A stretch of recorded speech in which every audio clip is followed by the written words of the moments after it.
Ascolta. Obo brand nkusiaga afi usu usu ne ya ndɛ. Na we as also years of penny na wu na your well na the just say we are ne say no be say am pare me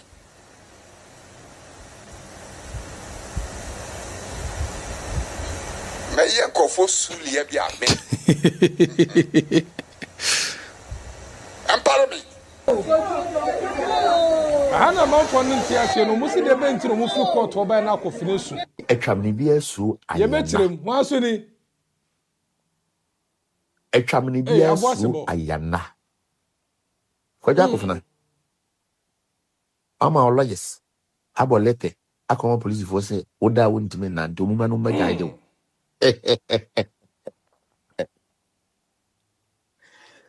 Omumra no magaide wo. Ede na wusuro.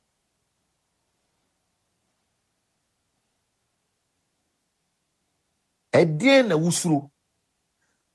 Wujan wa woye let her enter. Let her come. I go fire am no. Usuro. Obi anfa ne sanka wo. Se bona me Jones say asem watwa so. Obi no ode ne nsa beka wo. Obi anya wo hwe. De beto no. Mo start say mpese mu dia so no fi papa nsem. Enye ne. Mo ntwen na mo nimo ebi gu ase no. Obi mpa mu mfi asori wo mu. Mo ni mu leader ni nyina ne mu nyankopon no. Mo nko na mo kote mo de. Why? Ba fankuro potana di meda stronzo. Potane ladri Ragazzi asamaba na ya dwen say aboasebo say they were back off back off na ene yensa kan audio bi a aboasebo pese wo kire say dabi lawyer yi waye no ho o keka no ohuhu lawyer ne change na no on top of that eye akofna de Waya na adwene so obeje asore no e de free papa nsem na nyene amache so me man Italian bi o man va fankulo nyina o man stronzo o chene so putana ensama o kan me na me man kire wo sai Italy no ma wo nti ase o wo so putana stronzo abwase bo bekum nipa na and then we are going to go into the world now before say be ko wo ni mu no Mama yentie asemu a eye osebo oka ade se wutie osebo a opeso wo kire se after the akofna ye ne se de wakwa hunu eye police force as wo feel say ne life e wo at risk ne life e wo danger enti no police for me guide no and the lawyers e de letter akoma police for amene wo kasa die wo kire ma akofna say police for na protect no because was suro of fele say the life e wo danger and aboase boss wunya hunu hwe na wo start ye nipa bonesem na nye ne aboase boss akofna ko India ko ji nkosua makoma ko radi nyankopon ensem o se boki eya na ya mpa na say eye movie because ensem no kan emi hu chale mo de mo mienti osebo media ya ba kope ko sebo onyame sebo papa bi agasum die nka ye nyina titu ene wo mu a omoji nyankonton nyankopon no edie yura onye yekese no nhyira ye nyina yesi etwamne bi asu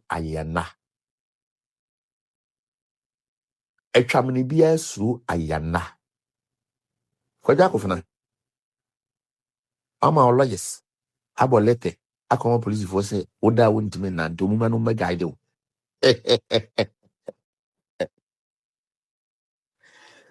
omumra no magaide wo ede na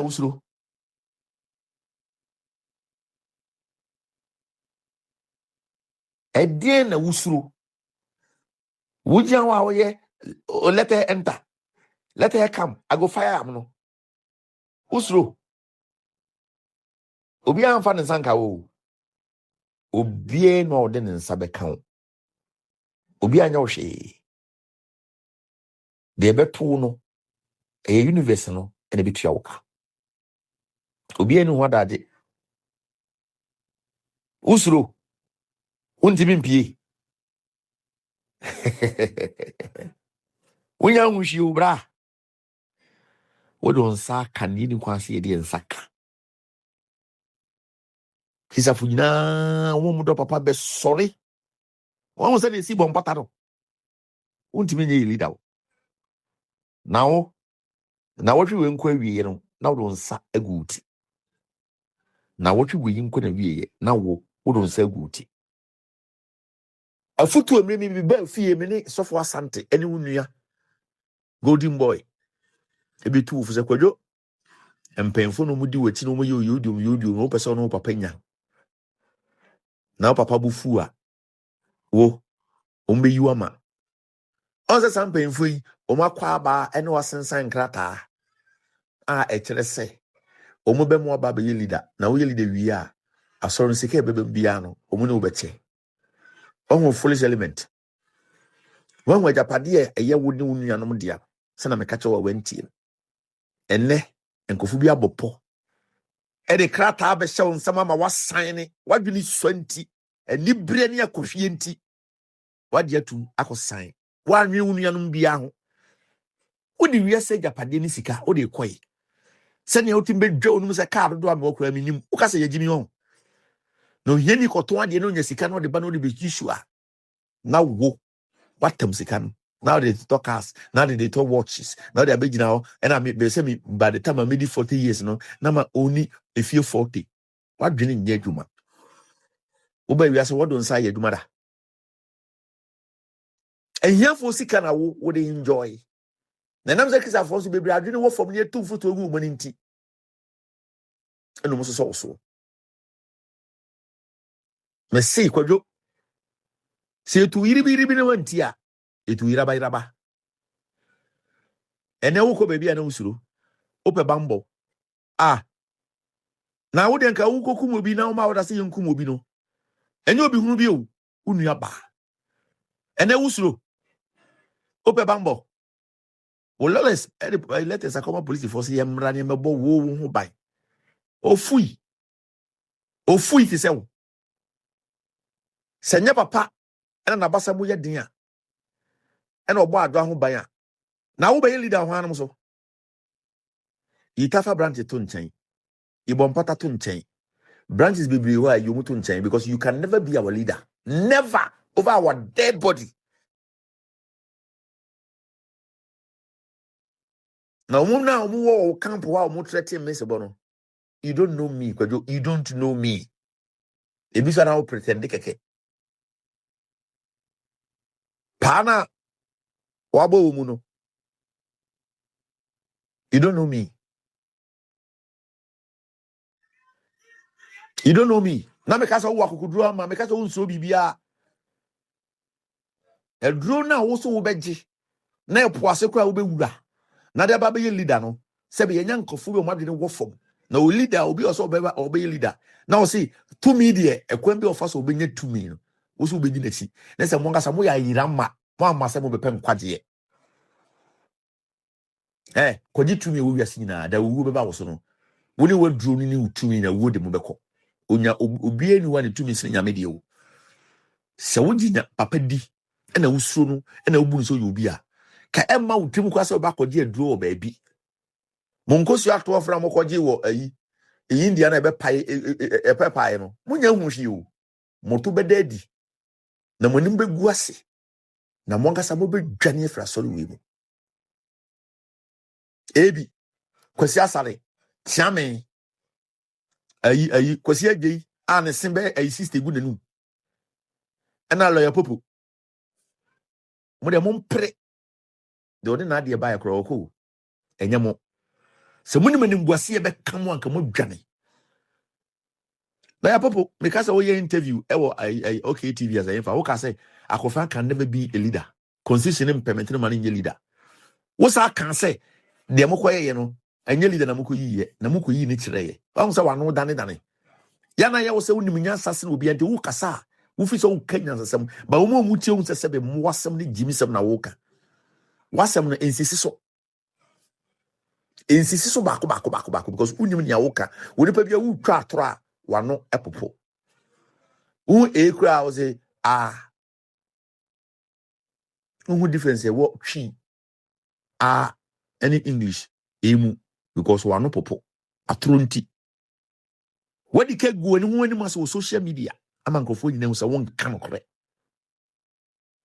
mon ko so na monye de moye no akofra dwene wo fom na wo gimi nti ena mutime dada no convince no ma ode nsa se krata asema amo mo beze muye asore ya modia na se de mutie mu betima akote asore mon kote asore na de mu se oye mu nyankopon mon fa ne nko na mu nya papa de ye nya ma mu ne ema mutina papa bedi nkunim Christopher bedina ne naso Christopher Christ Reformed Church enye Christopher Mission of Ghana eye Christopher Christ Reformed Church ebegina mo start sem person mu dia so no fi papa nsem enye ne mon twen na monimo ebegu ase no obi mpamu mfi asori wo mu monimu leader ni nyina ne mu nyankopon no monko na monkote mo de why ba fankuro potana di meda stronzo potane ladri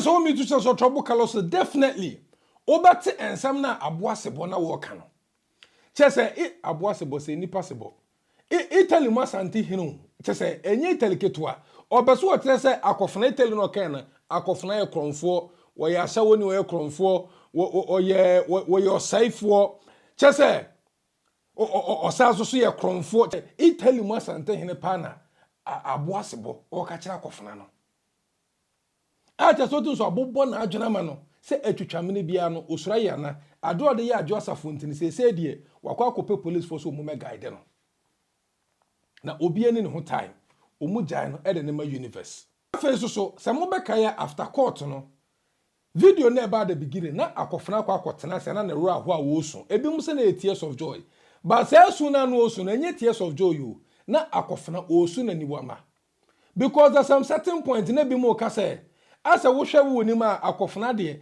ade ade ma na ya special na say ono na behwe funu no so ento mo frɛ no akofena de efunu teka ana body funu teka whatever they are saying it sa na manfo na keka na enokra bai ena wo sa asem no chale mumientie ensama wo wo nim na si etie wo ni wi a wo no so no ye bebo ne tofa ama ni ya sa so akyerɛkyerɛ mu amo ate ase aka Apostle Dr. Kwadwo Safo aka Apostle Professor Emeritus Dr. Engineer Kwadwo Safo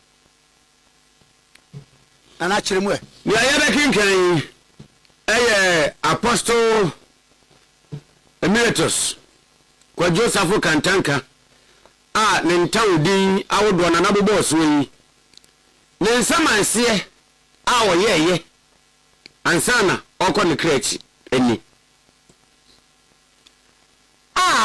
Kwadwo Safo aka Apostle Kwadwo Safo aka Apostle Dr. Kwadwo Safo aka Apostle Professor Emeritus Dr. Engineer Kwadwo Safo, a clergyman of P.O. Box AN 8901 Accra North, Accra, do hereby declare this day to be my last will and testament to which I make this 26th day of August 2022.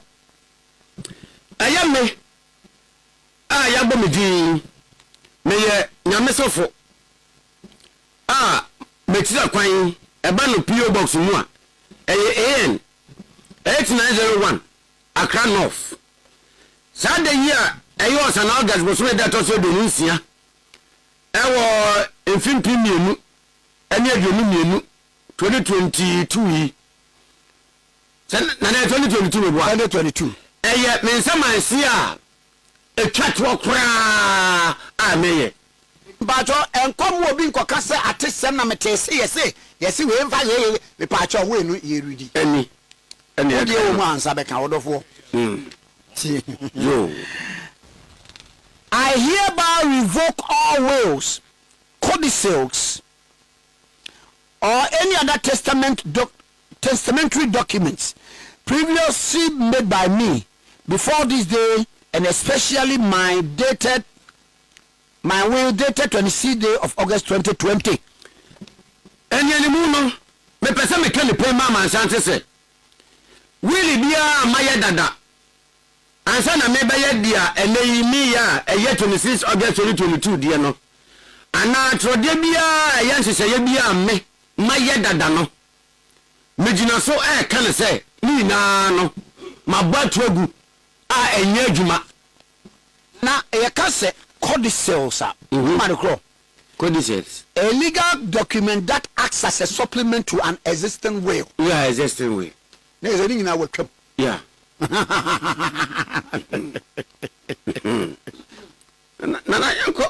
I appoint Mr. Kwadwo Stephen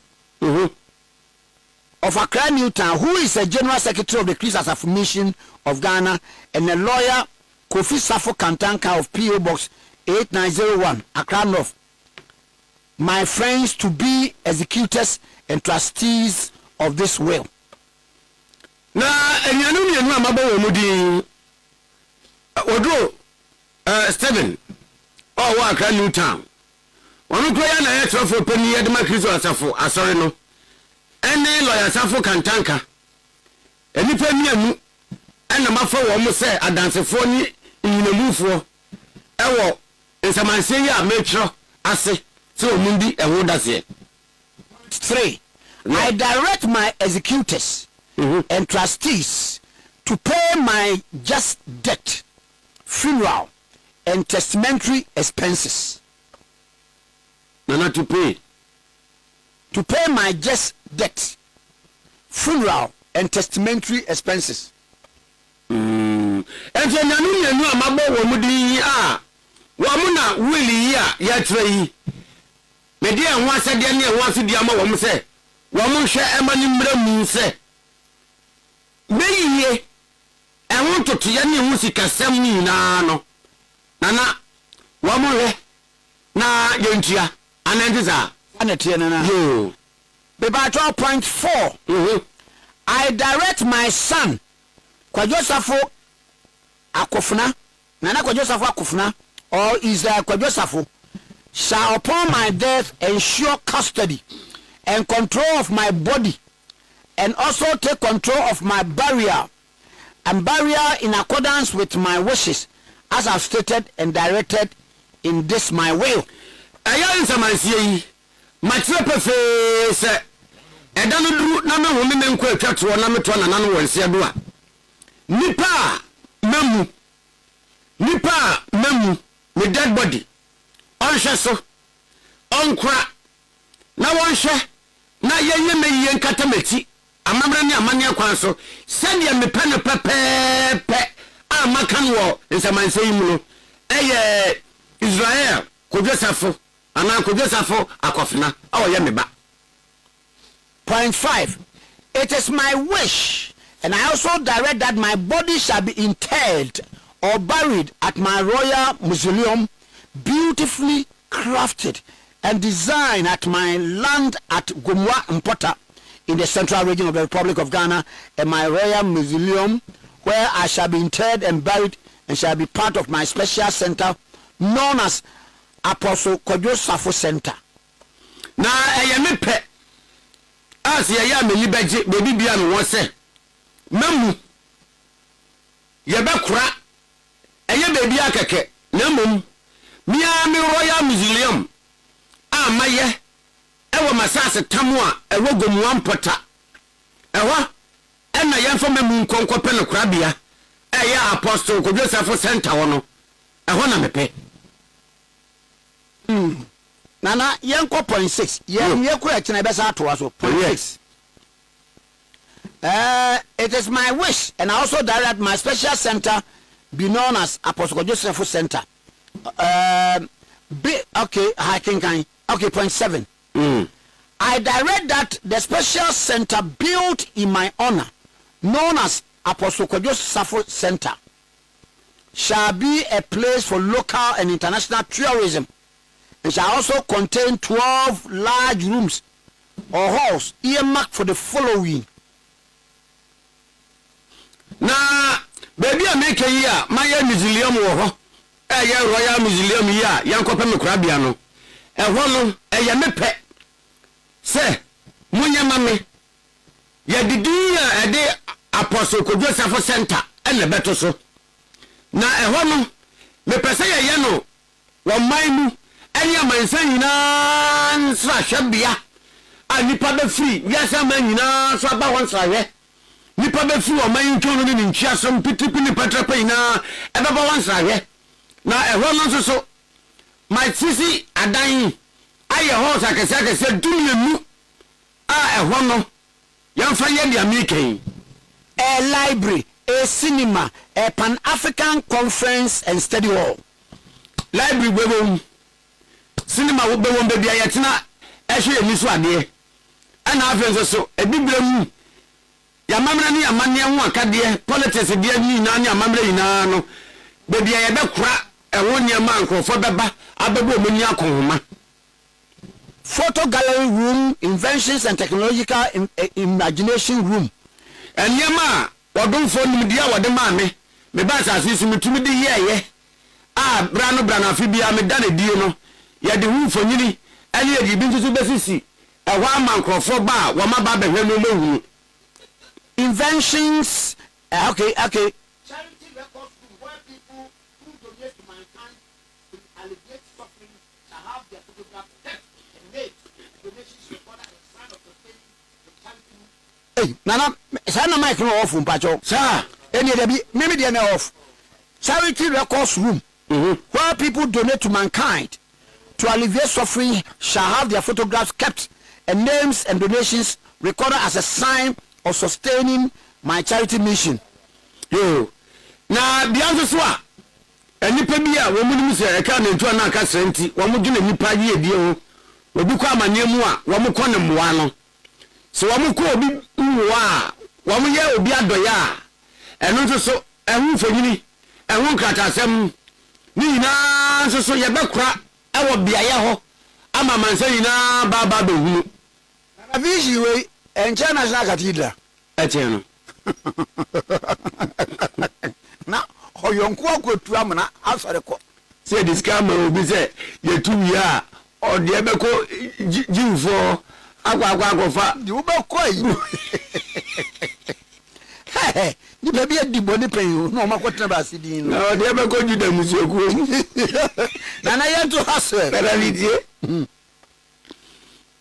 restaurants kinship and chieftaincy artifacts and Adriana symbols room. Ana sabi ya Apostle Kwadwo Safo Center we.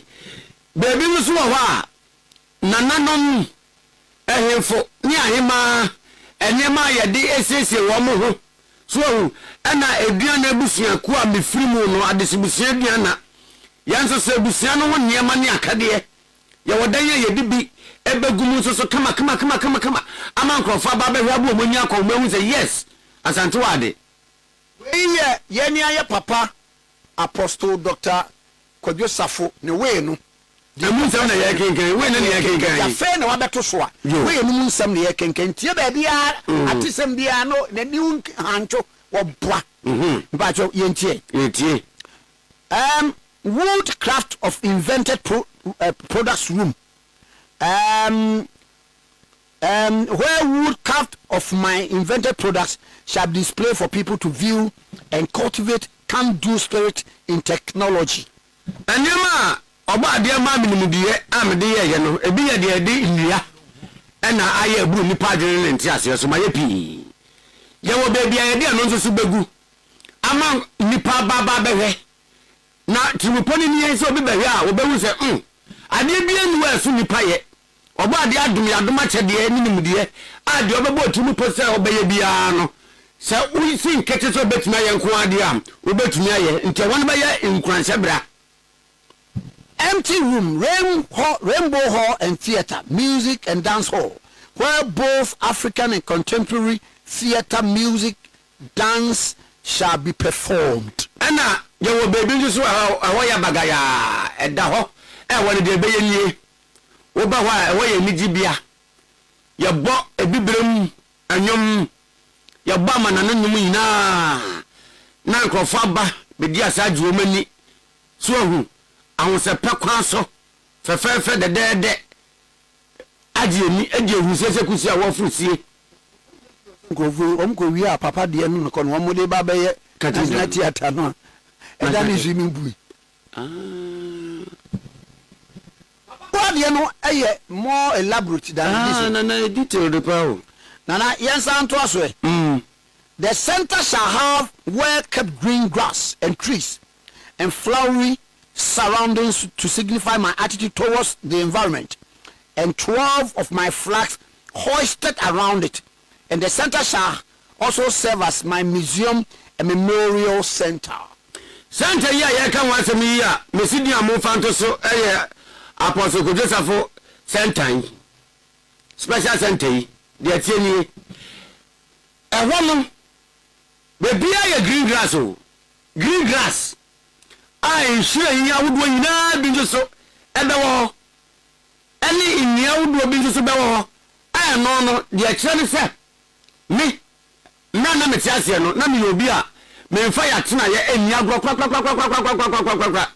oba de atena ya wode dum ye no me ni so me pe ana afei me flags dum ye mi ye mfa ni sisi wo me bia green grass ne flowers no wo no so nanya museum emame se de be yankofo ba wo mu behu so bi ba ya na efre no Apostle Kwadwo Safo Kantanka na ope atena ye enwo bambo.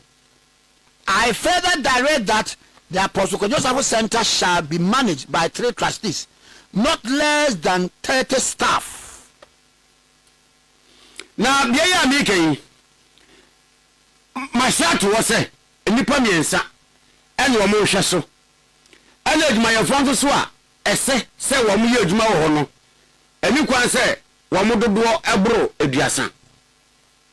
I direct that the trustees of the center shall be appointed by my sons, Nana Kwadwo Safo Akofna, aka Israel Kwadwo Safo, Abraham Yasafo, and Obed Kwadwo Safo, and the trustees shall also comply with the staff of the center. And when Kwadwo Safo Akofna, aka Israel Kwadwo Safo, Abraham Safo, and Obed Safo shall not be alive, I appoint any future leader of the Christians of mission of Ghana at the time and beyond in the succession to appoint trustees for the center. No can intend him to do. Okay. I direct that the trustees of my center shall be appointed by my sons, Nana Kwadwo Safo Akofna, Israel, aka Israel Kwadwo Safo, Abraham Yasafo, and Obed Kwadwo Safo. Yeah. Center ya kan want me. Sa nipa miensa me se wo mo no me dada gi medie su no. Enipa wo mbeka omutia pam ho na wo mayi sa nipa miensa yi. Eye miye muma. Kwadwo Safo Akofna. Ana Abraham Safo ani Obed Safo. Wo mo na mbeka omutia pam ho na wo mayi etitire ni antini miensa wo mbehwe center yi dada gi medie so. Ajo afe point 8 obi antie ni ye.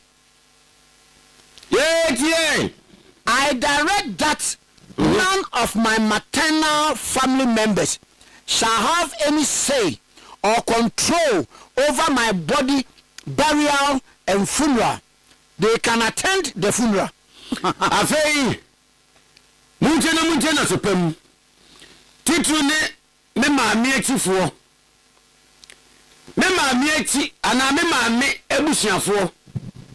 Se metwa memu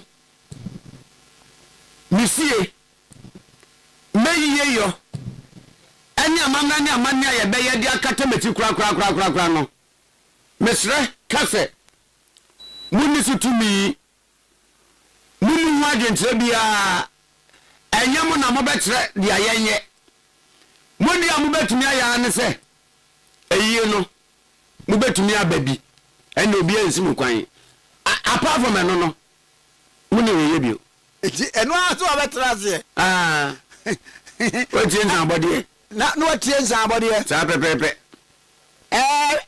abazo Kwadwo Safo abusu pani sa o hetie ye ne chese wunu o muni akuntabu obi a dabi ya pu ye na we wie okọ Go home. Point 9. Point 9. I direct that I shall not be given or accorded any state barrier or state funeral. Mesra pa makuma swade na mapedie nie. Chance me twa. E ma ye nya me omamu eyiye kese bia. Mempe.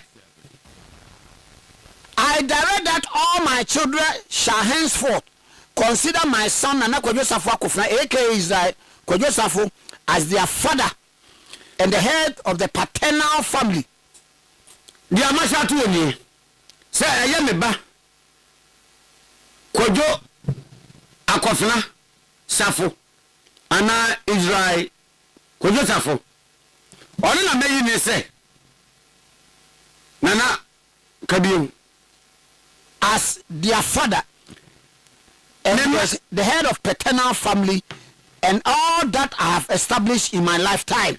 Adie bia no a me ba asase so menya bia no se ye me japade no wono ana wo hwe so ana bia me man so meja etire no omu na nka mum na wo mu hu se ono ana ye wo meja ana bia oba le paternal side nso so a meja ebusie mu nso no me bayi amabo ne din Akofna ana meyi no se onda no na je bra ye bo Yesu asuo na ani bi firi so ba se we ni me doba also many na muntie no no. They shall give him due honor, obedience and love as their leader, father and head. And Nana Kwadwo Safo Akofna, aka Israel Kwadwo Safo, shall also consider them as his own and family members.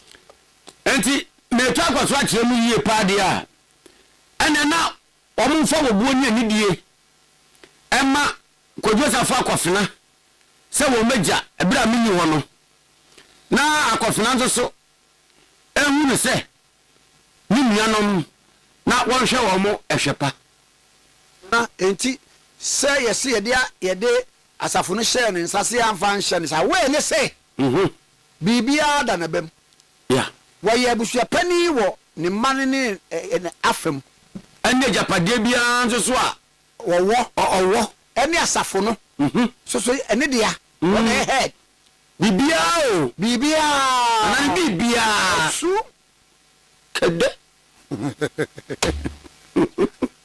sentona wo mo ye wo mo genka we ni sa se na asase na ade a che me ye na ntemfa na ntemfa wiem na ba to se etoa so point 11 I direct my son Nana Kwadwo Safo Akofna, aka Israel Kwadwo Safo, and any future leader of the Christians of Mission of Ghana shall seek the best interest and welfare of the children or persons whose parents have named them after me. Nana, point na wo nya me wadaro mabrabim.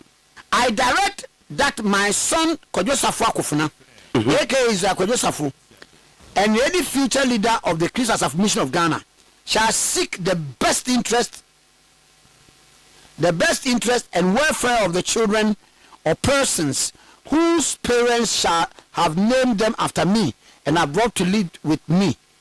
Na ebio ayame ba Kwadwo Safo Akofna obi bia da tiatiri bi obeba ba be kandifo de ama Kristo asafo no e wo se wo mo hwe se nipa de se ni bia na me dom ne ba wo de akwada no to me no wo me hwa akwada no be hwa akwada no a kopim se akwada na abeso na adwebo ebetumi apa na sewu antuntum ewu na sinem wo mo hwa no sika owo yina yan cheche ma obi anya bi no ase de ebewu wo de ho ni safe mu baabi a won fie baabi a wote a ewo no so owu a se sika yan chen ma sankrofo a na mebubu wo mu nyina ewo ha aha ne ma wa wo ne wo mutifi yan go point 13 nana yo I give and bequeath any amount of money in my bank accounts with Consolidated Bank Ghana Limited, South Legon branch, with the account name Apostle Dr. Kwadwo Safo and account number 000 no abaka na ha to these children of mine honorable Kwadwo Safo Ruth Kwadwo Safo Abraham Yasafo Rebecca Kwadwo Safo Jacobed Kwadwo Safo and then Obed Kwadwo Safo and all shall share it equally. Nyamencha de muska consolidated bank Ghana na consolidated bank Ghana scam wo ewo mu no branch no South Legon Medina daso account number ina mabo na ene ne se scale wo mu no ene de me ma mabobo wo mu di yenchema wo mu. Point 14. I give and bequeath any amount of money in any other bank accounts belonging to me to the following persons listed hereunder, and they shall share any amount balances in it equally.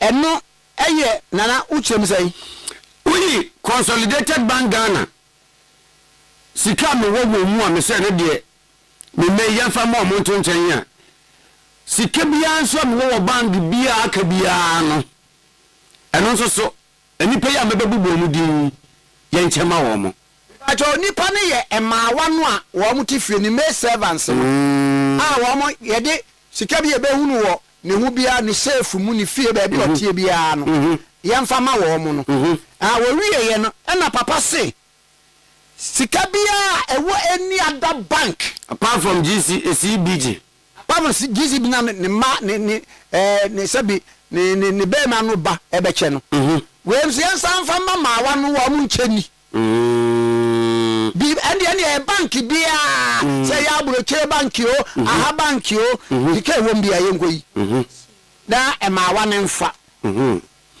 nana wow die na papa so wodi sika mu no papa ma sika mi hu mi o ma mi sika da na sika na ye sika da amuno nko a wow papa ma obi 200 notes mono 100 notes mono 50 notes mono chian hu ahwe ase mi papa wo sika every machine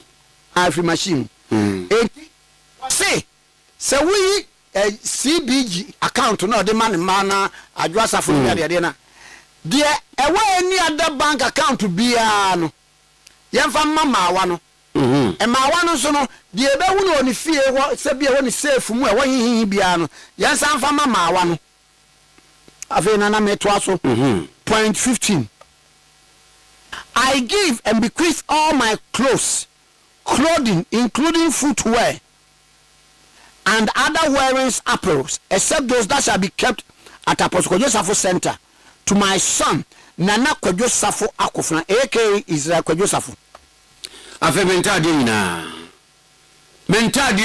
na mafade nyina ampa bo akora mese eka ho agentade no a ye de beko museum wo no wo Apostle Kwadwo Safo Center wo no si ye no fu mu a ade bia nam de ye me ho ye mentade ene me mpaboa eno yemfa ni na ma Apostle yemfa ni na ma Kwadwo Safo Akofna yewa papa Kwadwo Safo no we no an ye ridi no afa point 16 I give and bequeath all my household chattels including furniture bed refrigerators TV set air condition except that those that shall be kept at Apostle Kwadwo Safo Center to my son Nana Kwadwo Akofna Safo aka is the Kwadwo Safo another me fie mu niema home appliances mean na mempa me da mu nkonya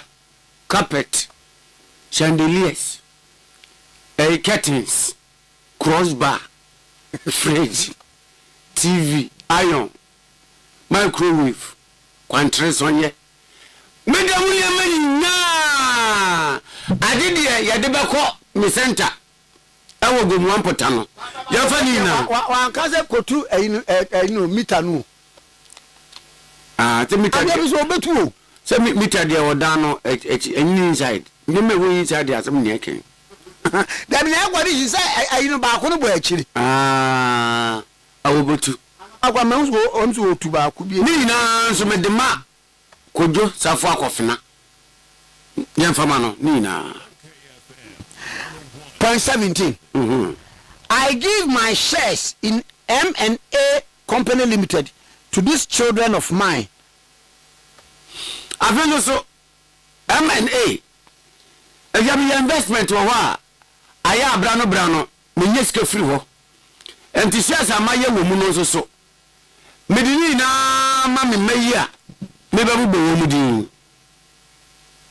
Honorable Kwadwo Safo, Kwadwo Safo, Abraham Yao Safo, Rebecca Kwadwo Safo, Jacobed Kwadwo Safo, and then Obed Kwadwo Safo, and I give the shares to them forever in equal share. Says you are making yam M&A no. Medina, mammy, Maya, Mabubo, Mudino. Now, a baby, my dear, Afibo, be careful, never and never. Nana, see 18 no sweat, na 18 no, wa a bubble sound. I give pro million pesos out. February no can want to move. Wow. Who's not go to Anna? One here will drive you. Nana, I give 50% out of my 60% shares in the following companies. Kantanka Automobile Company Limited, Great Imperial Transport and Services Limited, Kantanka Quarry Limited, Modern Kosa Company Limited, KSK Organic Farms Limited, Great Kosa Herbal Clinic Limited, Kantanka Media Limited, Kantanka Security Services Limited, and Kantanka Herbal Pharmaceutical and Research Center Limited to the following persons. Me pacho me sheda enha me ho na na wo de kire mu ha Afei enyimaku a me bobo so yi aya me nyimaku yi me shares are room aya duosia 60% ane na mu 50% me de ma na de ma wan what the man made if one na e wo ni fie ni nyina ebiem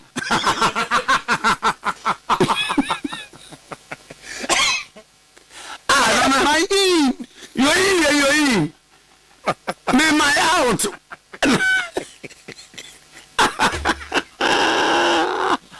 Na me de my out. Na me di boya dey. Ofa no. Me di fo na wo no. Na 50% out of the 60% no. 2%. What's that the man mo? Na companies here or what 60% no. Enie Kantanka Automobile Company Limited. Ka do mo ya gas no. Yeah, cars no. Who's a Great Imperial Transport Services Limited? Car na you know buses na kese no. Ni nyina no o 60% Kantanka Quarry Limited yem omo to abo no. Modern Kosa Company Limited. KSK Organic Farms Limited nefuo na woyen. Great Kosa Herbal Clinic Limited.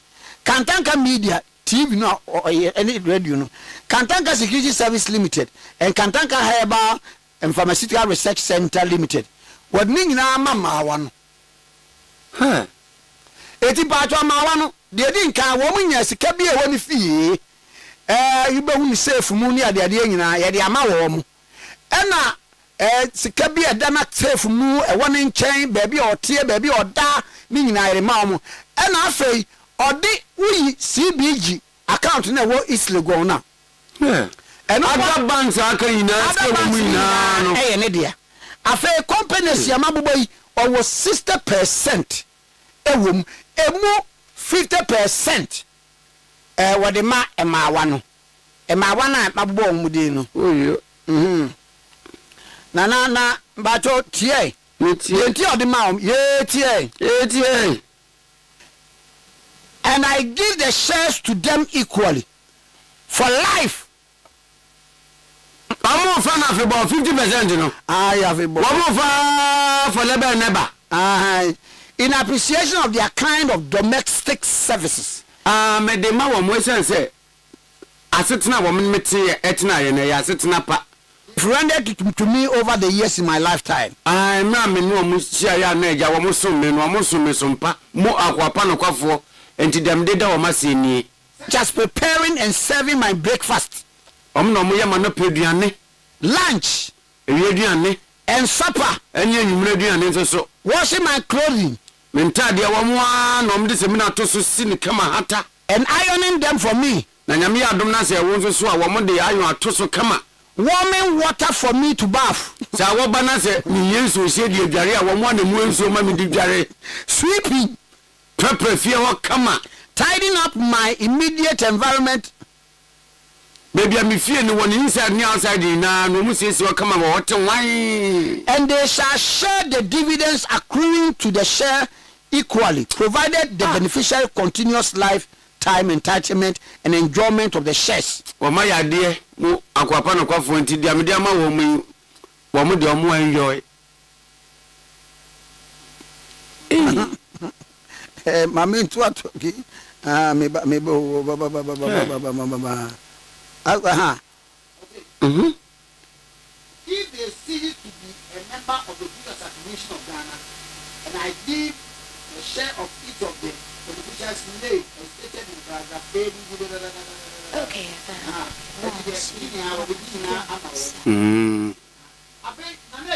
Nana.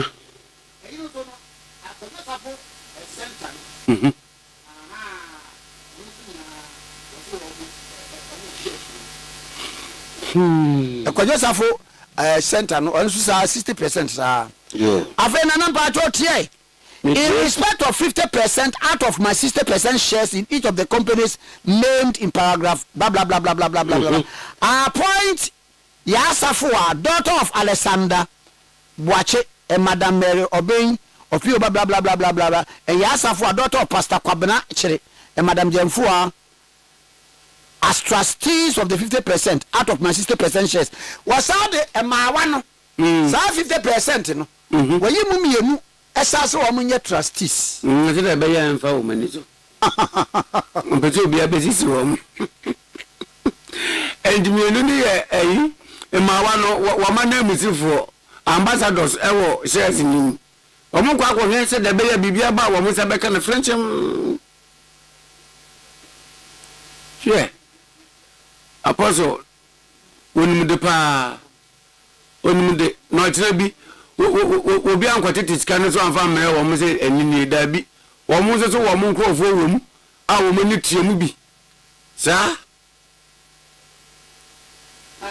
nana wawie Nana minye eh I have directed in this way, in this my will, as I have directed in respect of my center for the running and management of the center. I give 10% out of my sister shares to the following companies. Kantanka Automobile, Great Imperial, blah blah blah blah blah blah. Sir, honest, why you 10%? say adeni 60 and wa mama 150 nti aka 10%. 10% no so kwan. 10% was a company no mfa no mfa any mfa de ompeso omde. Woye. Hey.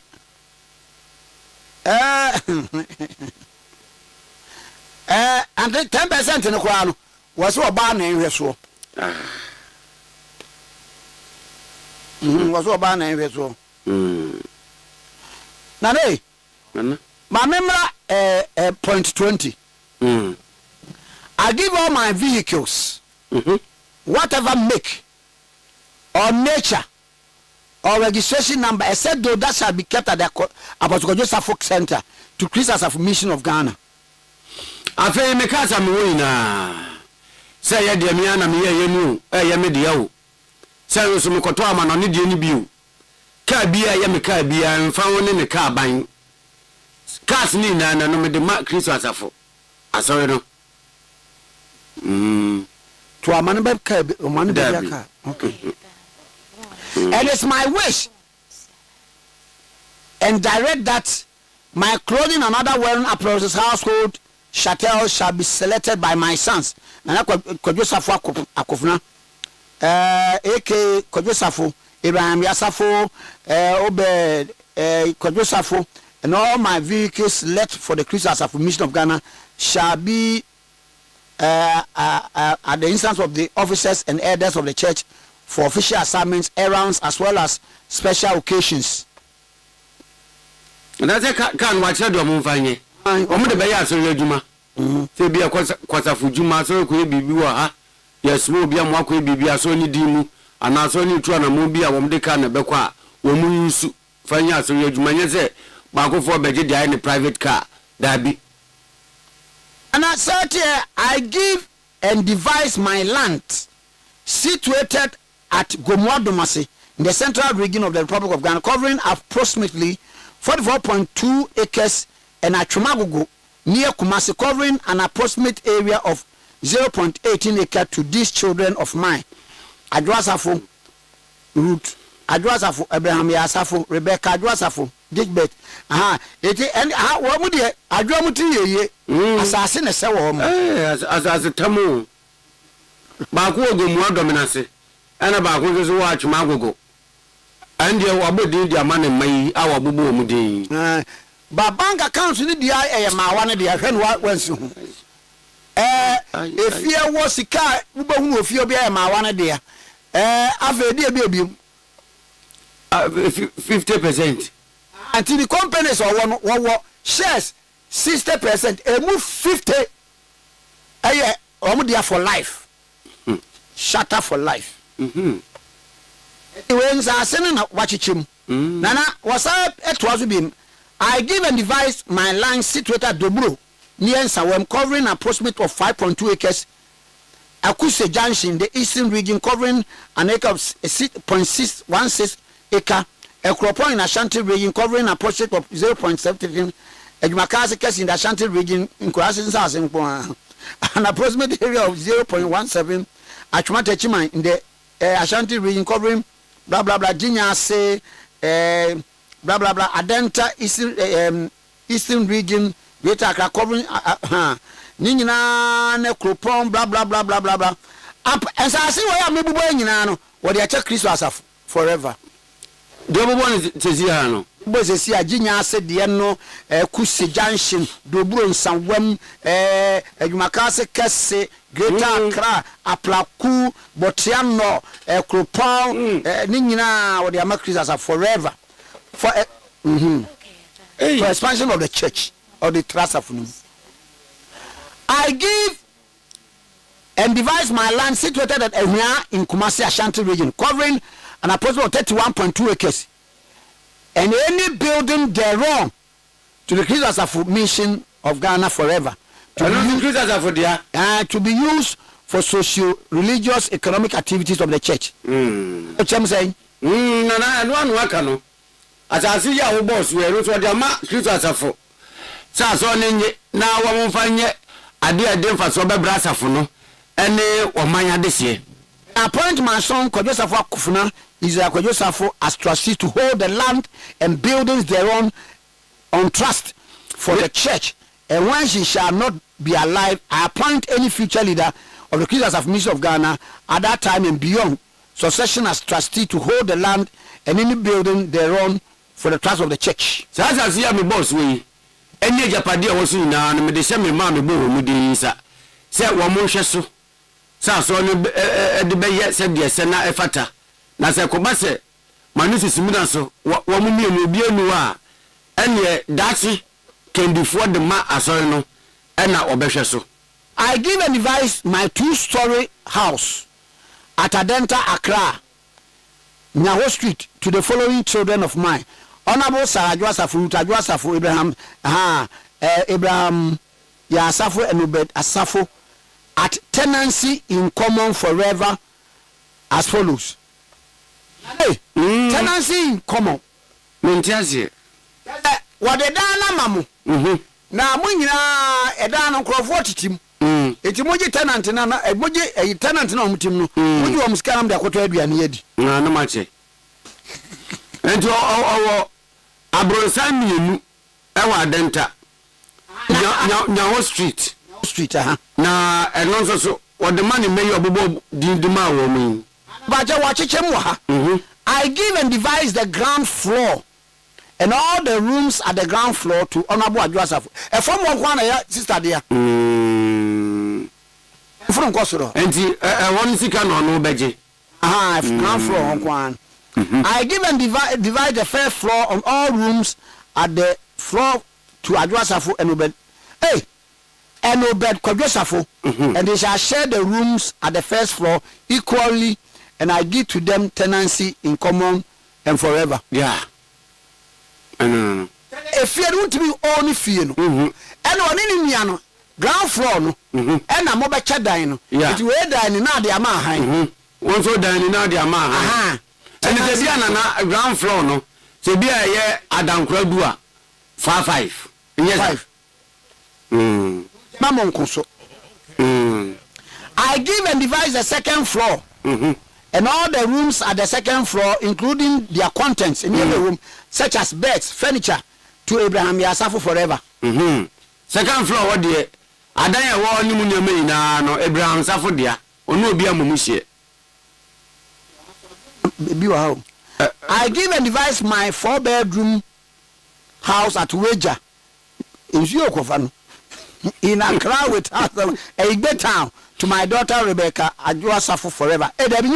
Where Rebecca? And only a Dania 4-bedroom Dania a Wager and no dear Rebecca. I give and devise my 6-bedroom house at Wager. Osa be with house number 35 Mandela Street to my daughter Gikibed Kwadwo Safo forever. No so tia ye when ya adankransia oh yeah, dear papa ma maku na rooms ni bi on so amonche. Okay, I give and devise my twin houses at Atonso Ago, the Kumasi near Atonso Ago lorry station. I market in echi sir. Mean you abosan kese no oba wodu Atonso say Ago station wana ofo be pona wa fo be pona wie what from Mandela? What Mandela sport? Mandela sport. Who's in the one? Yeah. What try and do? You wanna station one no? And that is saying Abrosante 10. Oh, okay. Nadia. So me to chance trouble Carlos says definitely obeti the breakdown of well no omo munya bi any omo manya bi.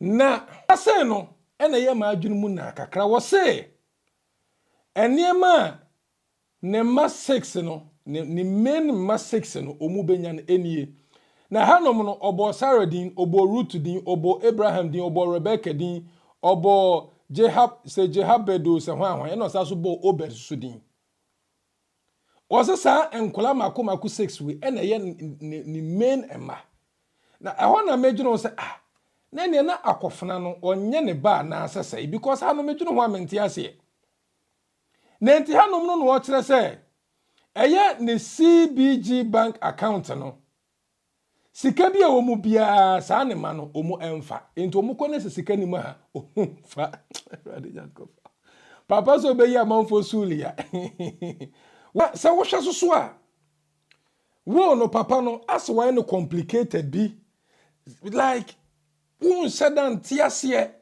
because yase akofuna eye omu nyina ma akofuna ye busia panyini wo hwe so so a ye cha niema no ya cha niema no ama Kwadwo Safo amo omu anyenya companies omu anyenya edan and all that ade akofuna timinya ye eye papa ne body entade papa ne ntade ni fie washing machine TV ene ne ntade sa wo start free beginning hono ma na je say papa ni kirema we ye bo ne tofa ne body no akofuna ena nhwe so ena owu so a ompe state barrier ope private funeral ena baby enkonko sie no eye baby a wa plan so be ho museum no ho ne enkonko sie no and on top of that akofuna ena ye in charge a wo say wo hwe na ye set a yeni date.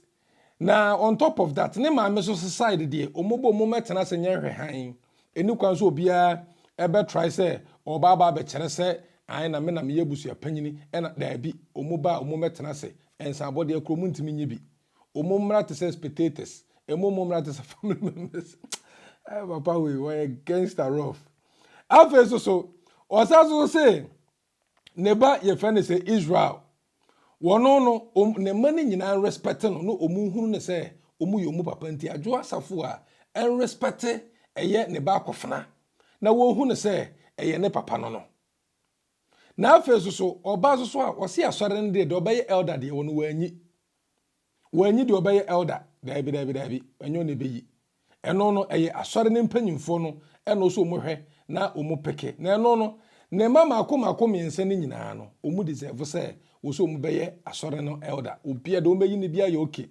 na on top of that ne man so no eni kwan se e man side eba na ne man kra no se omu be wo ne se ma ba mu asa ma no omu ntimi meye bi age se mema ne ekono nko a ene bi mu betimi ababa ye asore no epanyini on top of that was also peke e mama akoma akotuofo bi a na opeso wo kire se time no ote ase no omu hwe ne kama na sa mama akoma akotuofo no chese wo che properties no ema omu to the extent say even companies no kra no omu shares ni bi a just wo kire so say akofuna e make sure say sa ema no obehwe omu kama na make no say ahana menti ase no was ni 6 main children get ne man kasana e ho na akofuna no menti ase on kan ba no ho ana ho na menti ase no ana so na busua panyin nti de say wo ye busua panyin to on kan ba no chale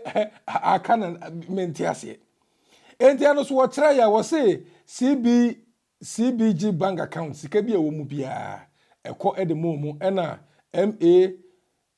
M&A company eno so no eye ne mane dia ensase bi eno so wo kire mu efie bi e wa denta efie bi e wo waja ni nyina chese no so wa kire mu se de wa omusi breaking it down no so what ya say ena afa so mosa so say sa girls mako wato omodin 12 lawyer women get a man o me lawyer no omuso die ni medical bubo bi so deda yesi sika bia ombenya no wo efie ho bia no eyomodia ena other bank account eno so sika bia wo mbia yomodia meaning says papa no wo bank ewo abrochire ewo techiman ewo ho ahon sika bia wo mu bia yomodia sika bia wo other chese wan kire specific bank osi bank bia ka bia sika bia wo mbia no eyomodia on top of that was also amumu edan no each room was so mutimi tenemu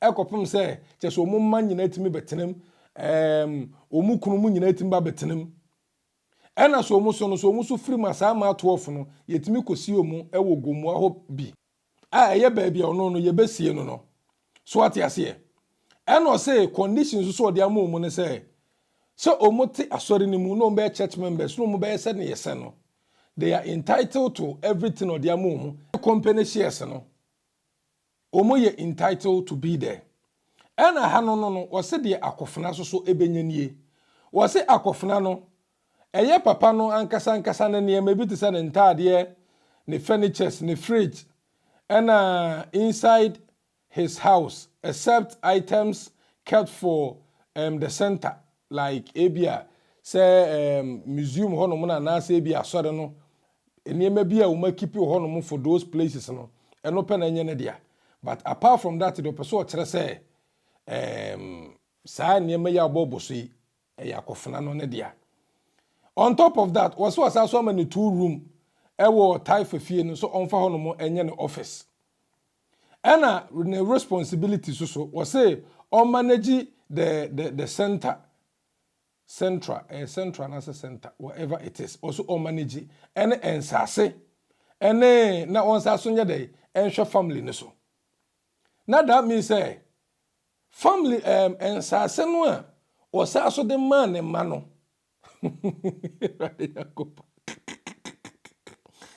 ejei ene na ma fanti ase no eniema na wo cha de man ne ma no still akofna na so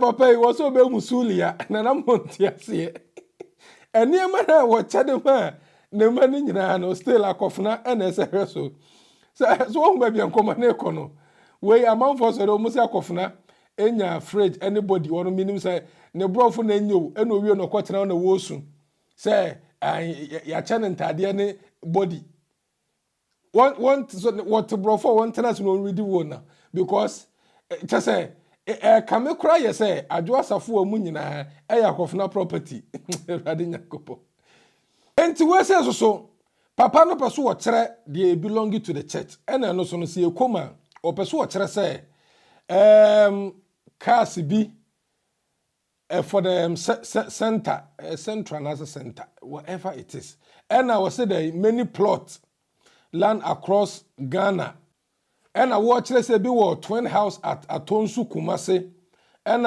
everything else any land house any ronim no ni nyina e belong to asore no sana papa no opeso ede o kire ena wo bazo so a asore ne percentage o mo and everything which I say we listening nyina but me baby ana ehia me kese property na wo share the man ma no ene akofuna and we amount for say akofuna nya hwe chale the wa papa ni say wo na kam ya say chese